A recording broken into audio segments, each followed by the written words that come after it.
Okay, this evening we're continuing in our Bible study through the book of Acts. We're in Acts chapter 21 and kind of back up to bring us to what's going on.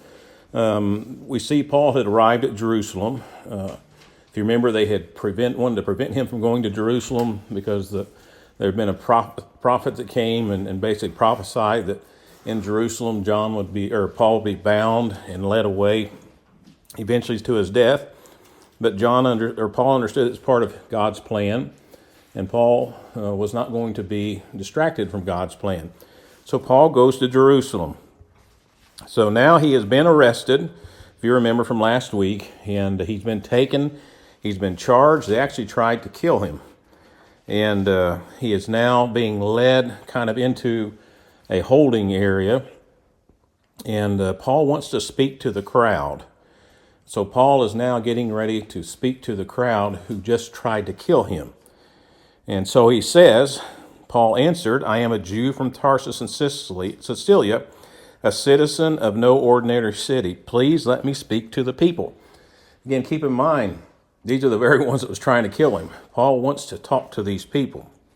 So after receiving the commander's permission, Paul stood on the steps and motioned to the crowd. When they were all silent, he said to them in Aramaic.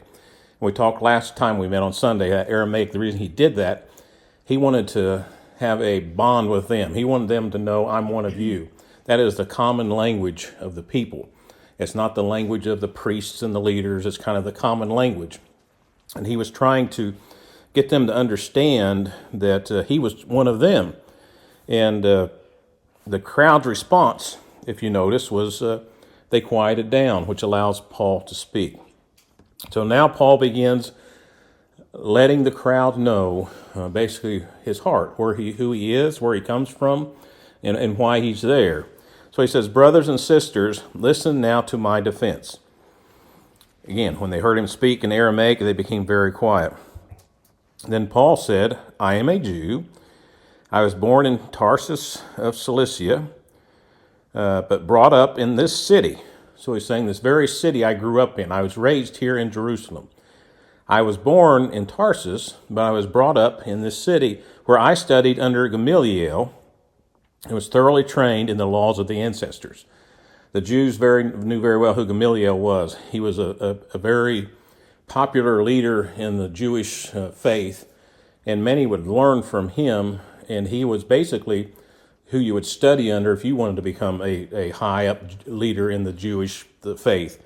So he's saying, I studied under him, and I was trained in the law of our ancestors. So he knows what the law is, he's saying. I was just as zealous for God as any of you are today. So what I like about Paul again here, he's trying to compare himself. I'm no different than you, he's saying. We're from the same bloodline. I was just as zealous as you are. Then he says, I even persecuted the followers of this way to their death, arresting both men and women and throwing them into prison. What is Paul saying he did there to the Christians? It's underlined. He killed them, right. So he wasn't just persecuting, he was actually persecuting them to their death. In other words, he was putting them to death. So he's telling the crowd, I'm just like you. At one time, I was just as zealous for the old law as you were. As a matter of fact, I was even more jealous, is what he's saying. I was more serious about it because what I did, I was actually tracking them down to their death. And Paul, again, is recalling his past and how he treated Christians in the past. It says, as the high priest and all the council can themselves testify. So again, he's saying, you all are aware of it. You knew me. Ask the high priest. I studied under Gamaliel. They all know me. He says, I even obtained letters from them to their associates in Damascus and went there to bring these people as prisoners to Jerusalem to be punished. So again, Paul, if you remember, this was when he was on his way to Damascus is when he met Jesus. So he's saying, I was so zealous for the way that I actually came and got permission from these very people here, these high priests and these councils, to go to Damascus, arrest the Christians, and bring them back here to Jerusalem to punish them. And we talked about that at one point in time, but all the way up the top there is Damascus, and Jerusalem's all the way down at the bottom. So it kind of shows you how important this was to him, because it wasn't a short journey. It's 140 miles across deserts and mountains and everything to get to them. So again, it shows you how zealous he was for the Lord. So on his way, something happened to him, and he saw a light. He says, "Who are you, Lord?" I asked. "I am Jesus of Nazareth, whom you are persecuting," he replied. My companions saw the light, but they did not understand the voice of him who was speaking to me. "What shall I do, Lord?" I asked. "Get up," the Lord said, "and go into Damascus. There you'll be told all that you have been assigned to do." My companions led me by the hand into Damascus, because the brilliance of the light had blinded me. A man named Ananias came to see me. He was a devout observer of the law and highly respected by all the Jews living there. He stood beside me and said, "Brother Saul, receive your sight." At that very moment, I was able to see him. What was Ananias' initial reaction when he was told to meet Saul? Do you remember? Right, because he knew Paul was coming there. He even, if you remember, he even told the angels, "He's coming here to arrest us and take us back. Are you sure that's who you want me to talk to?" It says, "Then he said, the God of our ancestors has chosen you to know his will and to see the righteous one and to hear the words from his mouth. You will be his witness to all people of what you have heard and seen." This is him again describing his interaction and his salvation, because he says then, "And now what are you waiting for?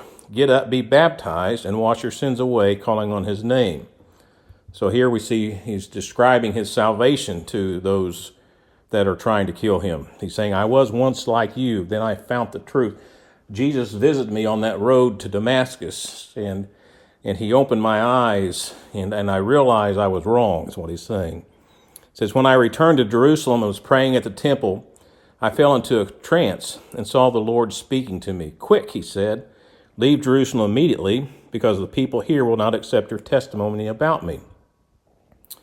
'Lord,' I replied, 'these people know that I went from one synagogue to another to imprison and beat those who believe in you.'" So what's Paul concerned about there as he's describing his story?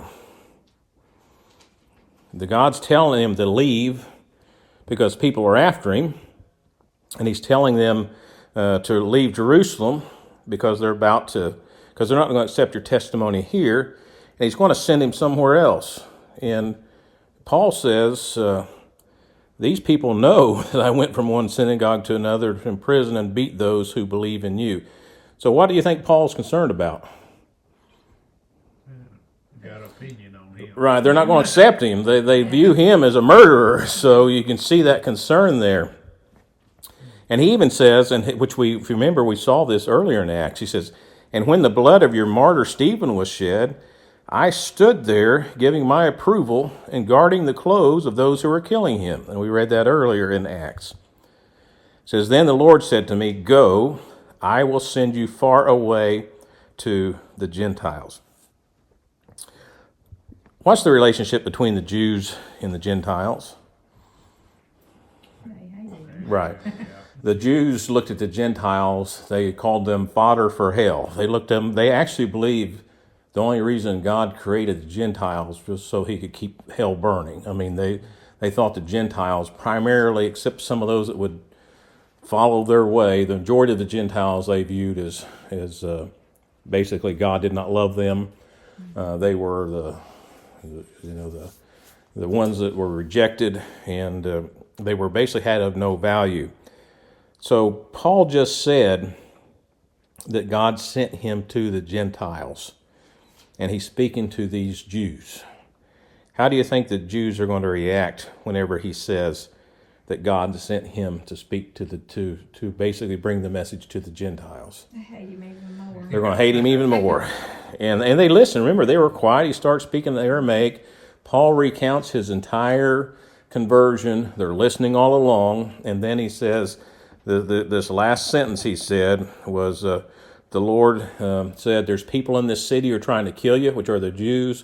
"So I'm going to send you far away to speak to the Gentiles." And it's interesting what happened after that. As we see in verse 22, the crowd listened to Paul until he said this. Then they raised their voices and shouted, "Rid the earth of him, he's not fit to live."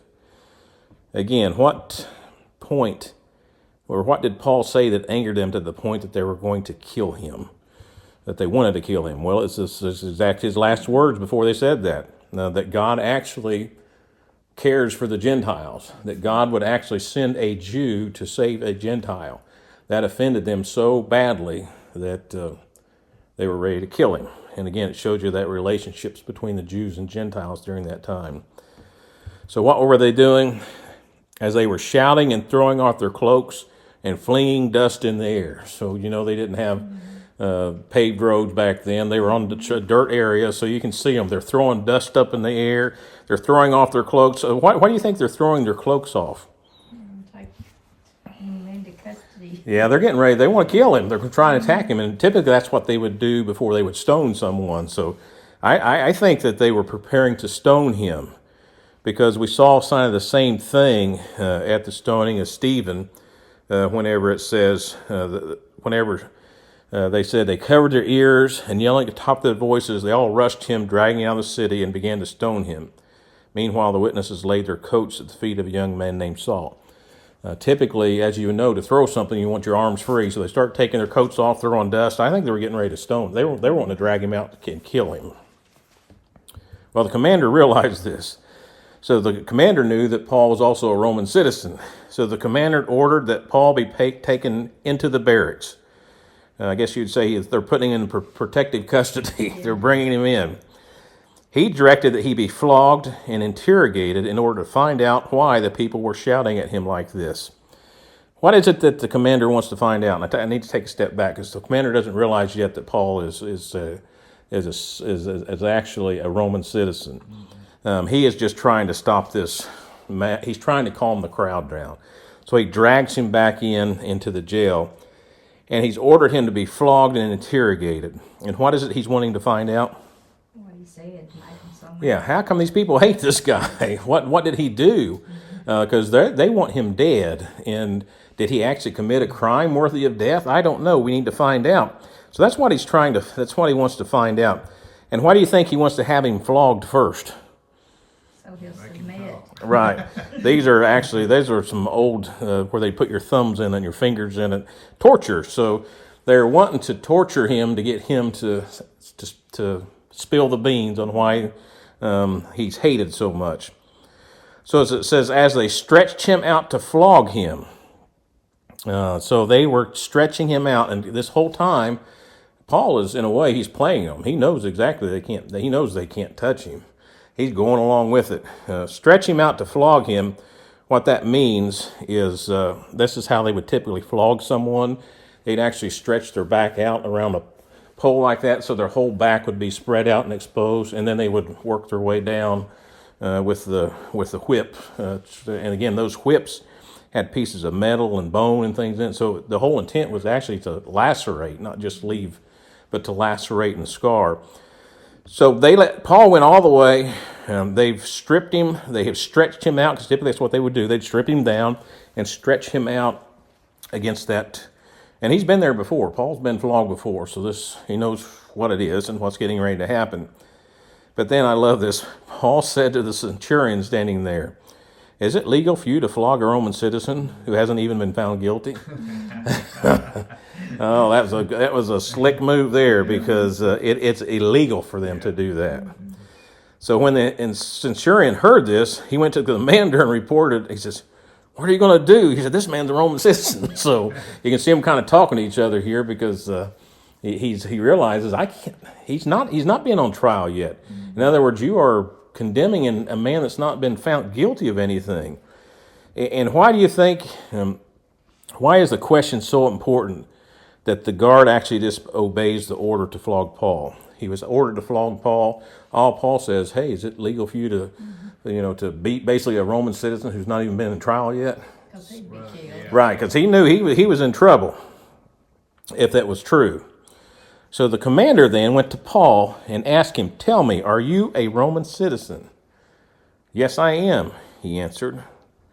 So then the commander, he's trying to find a loophole.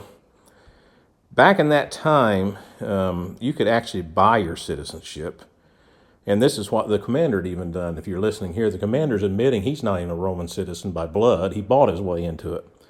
So it says, then the commander said, I had to pay a lot of money for my citizenship. So what is the commander trying to find out from Paul? Right, he's trying to see, are you truly a blood-born citizen, or did you just buy your way in? Because if you're not a truly blood Roman citizen, he could probably still get away with beating him. But apparently the commander also was an alien by birth, and it was, as was custom at that time, if you had enough money, you could actually buy your Roman citizen with a large bribe. And again, do you think the commander hopes that Paul's done the same thing? Yeah.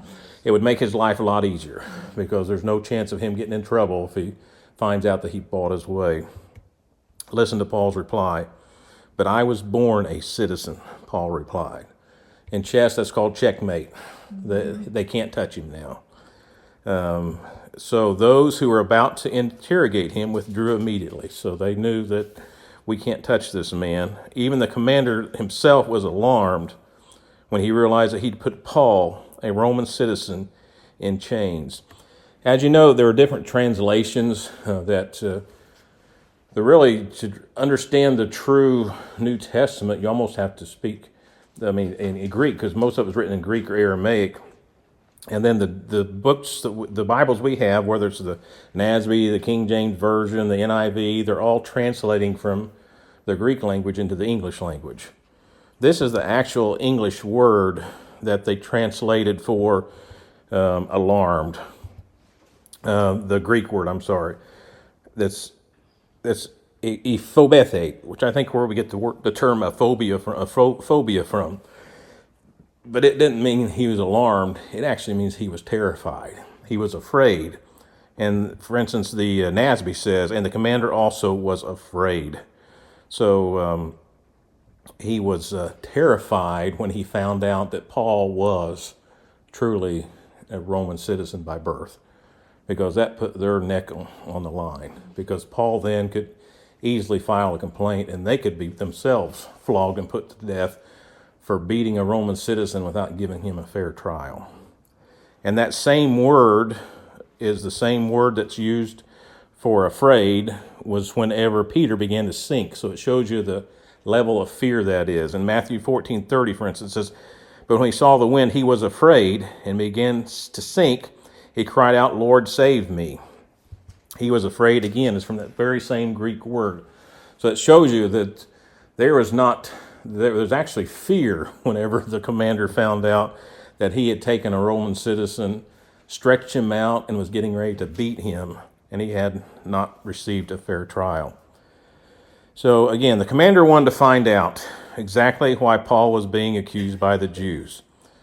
So he was originally going to try that out by torture, and obviously he knows he can't do that now, so he's just going to talk to him and see if he can get it out of him now.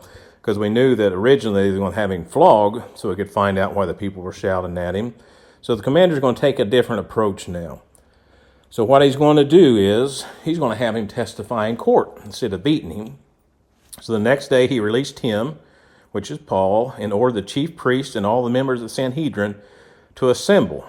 Then he brought Paul and had him stand before them. So he's basically calling in those that are prosecuting him, the ones that want to have him killed. So in essence, they are now trying it in a court instead of trying to beat it out of him. Paul looked straight at the Sanhedrin. Remember, the Sanhedrin are the Jewish leaders, and said, my brothers. And I think it's important you note what he says that. He says, my brothers, I have fulfilled my duty to God in all conscience to this day. Why do you think he addresses them as my brothers? Because he's one of them. And why do you think he's telling the Sanhedrin he has a good conscience? Because he's right with God. I have nothing to be guilty. I am guilty of nothing. I have done what God is wanting me to do, in other words. So at this, the high priest Ananias ordered those standing near Paul to strike him on the mouth. So again, this is not a Romans now. It's in the court of the Jews. So the Jews, they can strike him if they want to. So That's exactly what happened. They said they basically hit him in the mouth, punched him in the face, whatever you want to say, simply because he said, "My brothers, I have fulfilled my duty to God in all good conscience to this day." So simply because he says, "I am one of you, and what I have done is the will of God, and I have a clean conscience," that made them angry, probably because they don't have a clean conscience. So they basically had him struck in the mouth. And that's what offended this high priest so much, is because Paul looked straight at them. In other words, he didn't cower in front of them. He looked them dead in the eye. He says, "My brothers, I have fulfilled what God wanted me to do, and I have a good conscience to this day." Here you can see Paul. Every now and then you get a little glimpse of Paul, almost like Peter. He can have a little bit of a temper. And I think you almost see a little of a temper here. Because it says, "Then Paul said to him, 'God will strike you, you whitewashed wall.'" So you can see that he kind of, it didn't, I think it upset Paul. It made him mad. And he replies back as soon as he hit him that God's going to get you, you whitewashed wall. He said, "You sit there to judge me according to the law, yet you yourselves violate the law by commanding that I be struck." They forgot. They didn't realize Paul knew the law inside and out. Kind of reminds me of Joe. You mentioned once you got pulled over by somebody, you quoted, and then they immediately, "Well, I'm not going to mess with him." Paul knew that you cannot just strike somebody like that, and he's telling them that. He's calling them whitewash, which means you're fake, you're hypocritical. He's saying you're a hypocrite because you're trying to judge me, accuse me of breaking the law, yet you just broke the law when you hit me. And again, who else called them whitewashed? You remember who called them whitewashed tombs? Jesus. So the Jews had remembered that coming from Jesus. What does it mean to be whitewashed? Fake. Fake. This is the best example of. I've seen these pictures. I'd like to see this every now and then. Janie and I have talked about that, going to see a movie, sometime how they make a movie. But this is a movie set. If you're standing in front of it, I'm sure on film they can make it look like it's a real city. Yeah. But it's fake. It's fake. It's just a fake front. And that's what he's saying when he calls them whitewashed. They're fake. You're hypocritical. You're put on this fake front, but down deep, Jesus said you're full of dead men's bones. And that's what Paul is saying here. Because he says, you're hypocritical. You're sitting here judging me on breaking the law, and then you just broke the law by hitting me in the mouth. And Paul is accusing them of being a hypocrite. He's giving them a certificate of hypocrisy. That's what he's doing.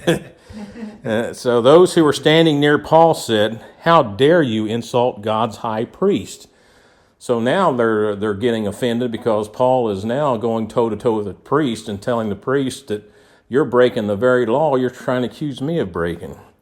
And then I love this too, because this is a slick move from Paul. Paul replied, "Brothers, I did not realize that he was a high priest, for it is written, 'Do not speak evil about the ruler of your people.'" What he's doing a couple things here. He's reminding them, I know the law. I know it inside and out. And number two, I never would have known he was a high priest because he doesn't know the law, because he just had me beat. So in a way, he's cutting him in a way that Paul's just very crafty with the way he does things. So basically, if you read between the lines, what Paul's saying was, I had no idea he was a high priest because he doesn't know the law. But I know the law, and I'm not to speak evil about the ruler of your people. And again, the high priest the reason Paul didn't know he was a high priest, because the high priest just violated the law by commanding him to be struck. Also,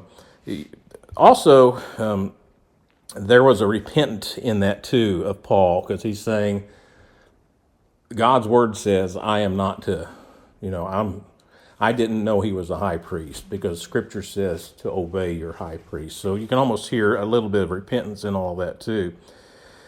And now you can, Paul, he always amazes me because, you got to realize though, he grew up in the Jewish nation. He grew up being raised by Gamaliel. He knows the Jews inside and out. He knows the old law inside and out. He knows the beliefs of the Sadducees and the Pharisees inside and out.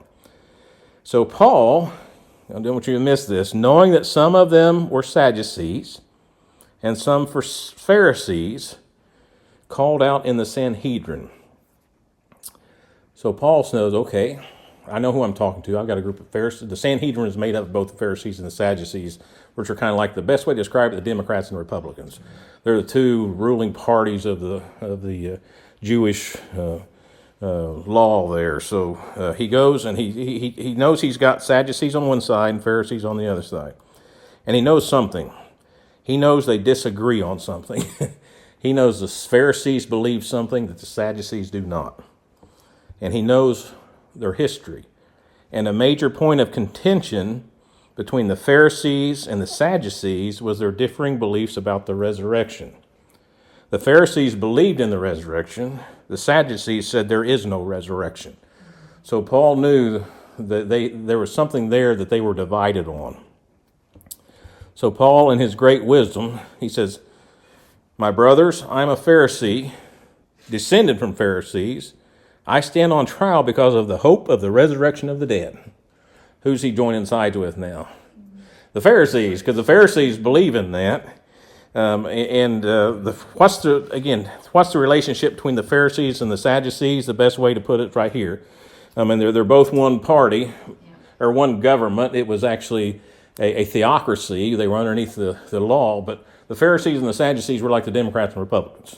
Yes, they were all part of the ruling group, but they themselves had things they fought about. So if you think about what Paul just did, what would happen if you made the following statement while facing trial before the Republicans and Democrats? So let's say we're standing trial. The Republicans and Democrats are both calling for us to be penalized for something. And what if someone stood up, he said, "I'm a Republican, my father is a Republican, I think President Trump is making America great again after it was nearly destroyed by Biden."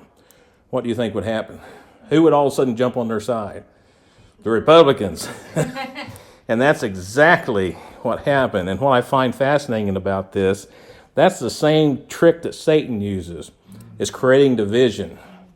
And Paul is actually using Satan's tool against them. Satan loves to have us and them. He loves to have that division.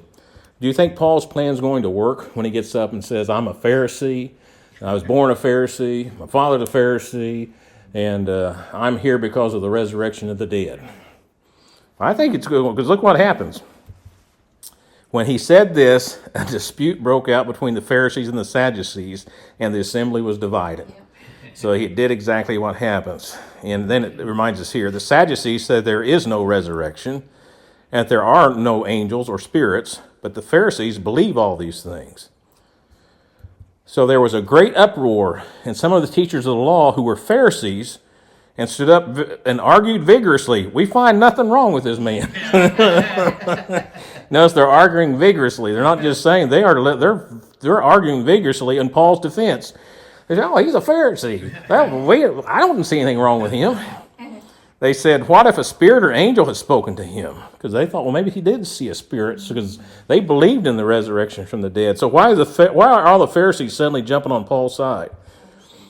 Because he's one of them. And again, you see how Paul, in his wisdom, he knew them, and he worked them, and he's got them. It's all part of God's plan, but he's got this all, it's almost like a chess match. He's got this all planned out. So the dispute became so violent that the commander was afraid Paul would be torn to pieces by them. So they got a big army, and you had the Jews trying to pull him one way, the Pharisees one way, and the Sadducees the other way. So he ordered the troops to go down and take him away from them by force and bring him back into the barracks. So now the whole point was, if you remember, it failed. The Romans wanted to find out why they hated Paul. So the only thing they knew was beat it out of him. So they started to do that, found out he was a citizen. So they said, well, okay, let's have him talk to the Pharisees and the Sadducees and the Sanhedrin, and we'll sit here and listen, and they will tell us why. Well, there's a big division. Paul gets them divided. So again, now they're worried about Paul being killed while in their custody. So they bring him back to the barracks. And again, why did they bring him back to the barracks? I just kind of said it.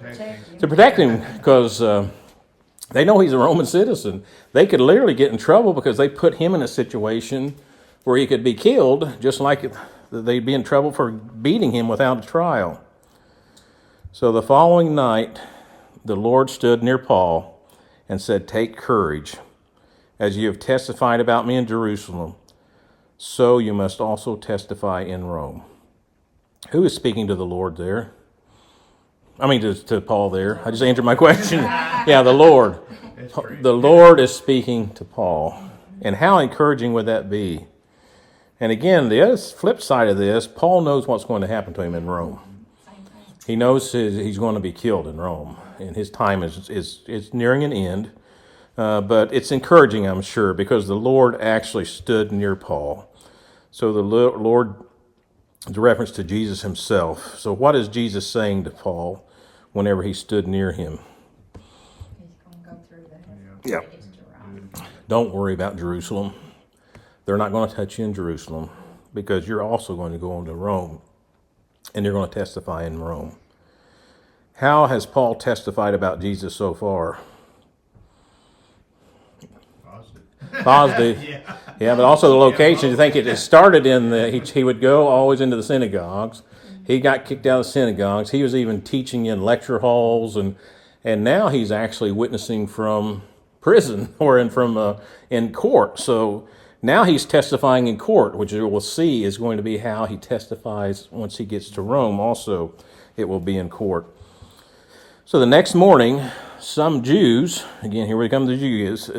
I bet you it probably wasn't the Pharisees. I would say it's the Sadducees. They formed a conspiracy and bound themselves with an oath not to eat or drink until they had killed Paul. First of all, they're making an oath amongst themselves. I often wonder if they kept that oath or not. Yeah. If they did, they starved to death because. The Democrats Yeah. not quite Yeah, exactly. standing. Yeah, so they're making their own little oath, and we're not going to eat or drink anything unless we kill him. And again, why are they wanting to kill Paul?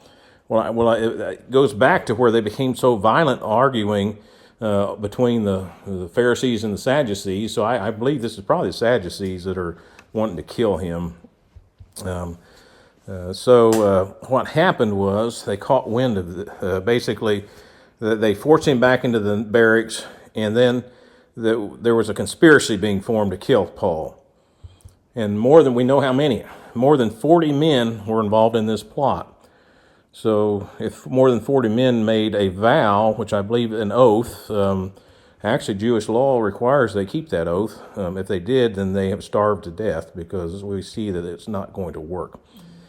They went to the chief priests and the elders and said, we've taken us all an oath not to eat anything till we've killed Paul. So we see they're very serious about that. So now then, you and the Sanhedrin petition the commander to bring him before you on the pretext of wanting more accurate information about the case. We're ready to kill him before he gets here. So what he's saying is, let's get him to come back to the courthouse. We want him to come back and give you some more information, and we're going to be waiting on him, and we're going to kill him between the jail and the courthouse. And again, why do they want to kill Paul before he gets to the Sanhedrin? Well, if you think about it, the Sanhedrin is a Jewish ruling party. The Sanhedrin is made of both Pharisees and Sadducees. Chances are these are just the Sadducees. And the Pharisees would view it as murder, which is punishable by death. So they weren't going to try to do this undercover because Scripture says you shall not murder. And I'm afraid the Pharisees would view this as murder. So they were trying to do this without the Pharisees finding out about it. But when the son of Paul's sister heard of his plot, he went into the barracks and told Paul. Again, it shows you that, first of all, where's Paul at? So they went back into the barracks.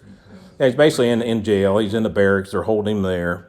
But the son of Paul's sister, which would be his, how's that related? If it's his nephew. So his nephew had overheard about that. Then Paul called one of the centurions. Remember, the Romans are afraid something's going to happen to him, so they're there to protect him. So Paul calls one of the centurions and says, "Take this young man to the commander. He has something to tell him." Do you think that young man's taking a risk? Yes, because he's basically telling on If he overheard them, then he is probably one of them, or I should say at least he's close enough to them to have overheard this planning. And I imagine this planning was in secret, so his life, he's risking his life too. So it says, he took him to the commander.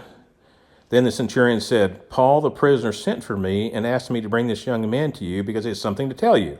So this is the commander taking, the centurion taking this young man to the commander. The commander taking to the centurion. The commander took the young man by the hand, drew him aside, and asked, what is it you want to tell me? He said, some Jews have agreed to ask you to bring Paul before the Sanhedrin tomorrow on the pretext of wanting more accurate information about him. Don't give in to them, because more than 40 of them are waiting in ambush for him. They have taken an oath not to eat or drink until they have killed him. They are ready now, waiting for your consent to the request. The commander then dismissed the young man with this warning, don't tell anyone that you've reported this to me. So again, he's concerned. He understands this young man's life's at risk. And he said, don't tell anyone. And again, I get that two things. I think the commander likes Paul because you see he's going to take action to protect him. And I think he respected this young man. And he's saying, don't say a word that you've told me because your life's on the line too. Then he called two of his centurions and ordered them, get ready a detachment of 200 soldiers, 70 horsemen, and 200 spearmen to go to Caesarea at 9 tonight. Does it sound like he's sending a large group with him? Yeah. He's sending almost an entire army with him. So, Secret Service. yes, exactly. So he is now being escorted, and there's no way they're going to touch him when he's in the middle of 200 soldiers, 70 horsemen, 200 spearmen. I mean, you're not going to get near him. And again, does that sound like a large number for just one person? Yeah, sounds like a battalion. Yeah, exactly. And again, it shows you a couple things. I think that he truly, Paul, people either loved him or hated him, it seems like. I think he truly liked Paul, did not want to see Paul harmed. Plus, he didn't want that on his record that a Roman citizen was killed under his. So then he provided horses for Paul so that he may be taken safely to Governor Felix. And we'll stop there because we're about out of time, because he's going to send a letter to the governor to explain why he is sending Paul to him. But in essence, we see God working all through this. We see him working to save his life. We see him working to stop him from being beaten.